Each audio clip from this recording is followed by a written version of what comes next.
Сайн цасаа цэвэрлэхгүй дараагийн цаас олонгууд дахиад хатуураад явхад ер нь айгүй эрсдэлтэй. Халтсан шүү дээ, харалт байна. Тэр бас хастэрдэн шүү дээ.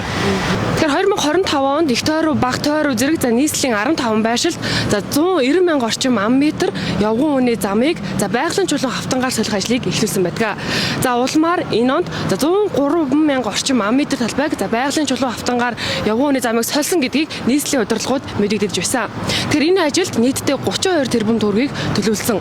Байгалийн чулуун хавтангаар хийсэн явган үнэ зам нь за 30-аас 40 жилийн насжилттай за ус цас бороонд халтардгүй гэдгийг нийслэлийн удирдлагууд тодтогч байлаа. За өнөөдөр бол за нийслэлд бол харьцангуй дулаахан за цас ороогүй юм хайлсан нөхцөл байдалтай байгаа. За гэтэл за зарим байршилд за явган үнэ энэ одоо байгалийн чулуун хавтангууд за ийм халтаргаа гулгаа ийм одоо баг зэрэг үүссэн ийм нөхцөл байдалтай байгаа гэдгийг бол иргэд хэлж байгаа. Цас их орсон өдрүүдэд за энэ зам засварын ажлыг тогтмол сайн хийхгүй бол за халтаргаа гулгаа үүсэж иргэд за бэртэж гэмтэх юм одоо асуудал үүсч болзошгүй гэдгийг иргэд анхааруулж байгаа юм аа. Байгалийн чулуун хавтангаар явган үнэ замыг сольсон шүү дээ. Энэ ажлыг юу гэж үзэж байгаа вэ? Ер нь халтарч гин үү? Юу тодорхой хэмжээнд бол халтарч байгаа. За яг хуу тодорхой хэмжээнд бол ажил бол явагдахын хувьд бол явагдсан. Гэхдээ яг тухайн түүхий зам тавьж байгаа юмнуудаа бол жоохон судалж нарийн судлаагаас болоод халтраад байгаа юм болоо. Тэрнээс бол яг сольж байгаа нь зөв. Гэхдээ яг хуу буруу юмар сольчлаа гэж байна. Явган үний зам битүү зузаа мөс байна. Халтарч унж байна. Хөл гараараа сарж унж байна. Одоо Нямбатарын явган үний зам дээр анхаарч тэр ажилчдаараа энэ явган үний замын тэр мөс цасыг цэвэрлүүлээд энэ халтаргаараас болгоомжсон одоо иргэдийн аюулгүй байдлыг хангасан тэр давс марсаа цацаад энэ өвлийн бэлтгэлээ хангаж ажиллаж гэж би Нямбатараас хэлмээр байна. хатуураа гулгаад их хэцүү шүү дээ. Явган үнэ зам дээр эхлээд цас оронгуудын цас цэвэрлдэг хүмүүс сайн цасаа цэвэрлэхгүй дараагийн цас олонгууд дахиад хатуураад энэ нь маш их хөл гараа хүмүүс маш их хугалж байна. Энэ цасаа цэвэрлэх жил болгоны боржур солиод байдаг. Энэ боржур нь ямар ч ирэх тусам жил ирэх тусам дандаа муу байх юм. Энэ амар их халтаргаа ихтэй байгаа хэмжиж байгаа. Энэ цас нь бол дагтарчаад хөлдсөн. Явхад орж байгаа юм бэрх.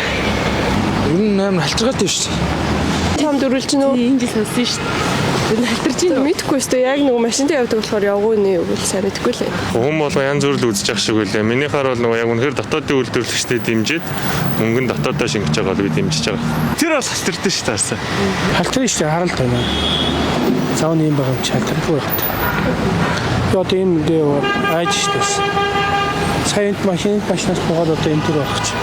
Ер нь халтаргаа гулгаа айгүй ихтэй байгаа шүү дээ. Явхад ер нь айгүй эрсдэлтэй. Ер нь унж халтрах ер нь айгүй их байгаад байгаа шүү дээ. Байгалийн чулууч өөрөө нөгөө ингээ цасан дээр мөсөн тогтцохоор улам ингээ гулгаа үсээд ер нь бол халтаргаа айгүй ихтэй байгаа гэж бодож байна. Миний хувьд бол. Сарсны дараагаар бол ер нь халтаргаа гулгаа маш их байгаа. Яг тэгвэл доороо мөсдсөн учраас дээрээ энэ чинь нөгөө цасан ингээ тогтохоор маш их гулгаа үсээд хүмүүс явнаас унж бэртэх асуудал ер нь айгүй их байгаа гэж бодож байгаа шүү. Монгол улсын үндсэн хуулинд иргэн эрүүл аюулгүй орчинд амьдрах хэрэгтэй гэж заасан байдаг. Энэ бол иргэдийн язгуур эрх. Гэтэл иргэд өдөр тутамдаа энэ эрхээ эдэлж чадахгүй байна. За тухайлах юм бол энэ оны эхний 11 сарын байдлаар 5365 иргэн за халтаргаа гулгааны улмаас бэртэж гэмтэл согог судлалын үндэсний төвөөс тусламж үйлчилгээ авсан гэдэг тоо мэдээлэл байна. Октябрь нийслэлийн иргэдийн төлөөлөгчдийн хурлын 2022 оны 21-р тогтоолоор явган хүний замд тавих стандартыг баталсан байдаг. Улмаар ерөнхий шаардлагад явган зорчигчийн аюулгүй, ая тухтай зорчих орчныг бүрдүүлсэн байх бөгөөд чанартай гадаргуутай байхыг онцлон тэмдэглэсэн байна. Мөн дэрэгцэртэй хүн зорчиход хүндрэлтэй байдаг тул байгалийн чулуун хүчилгээг сонгохоос татгалзна гэж заажээ. Гэтэл нийслэл энэ тогтоолоо зөрчиж байгалийн чулуугаар явган хүний зам тавьсны улмаас халтаргаа гулгаа өөрсөнгүй. Уг нь Улаанбаатар хотын иргэдийн эрүүл аюулгүй орчинд аж төрөх үндсэн эрхийг нийслэл хангах үүрэгтэйч наад захын үүргээ биелүүлэхгүй байсаар халтаргаа гулгаанаас үүдэлтэй гэмтэл гарсаар байна.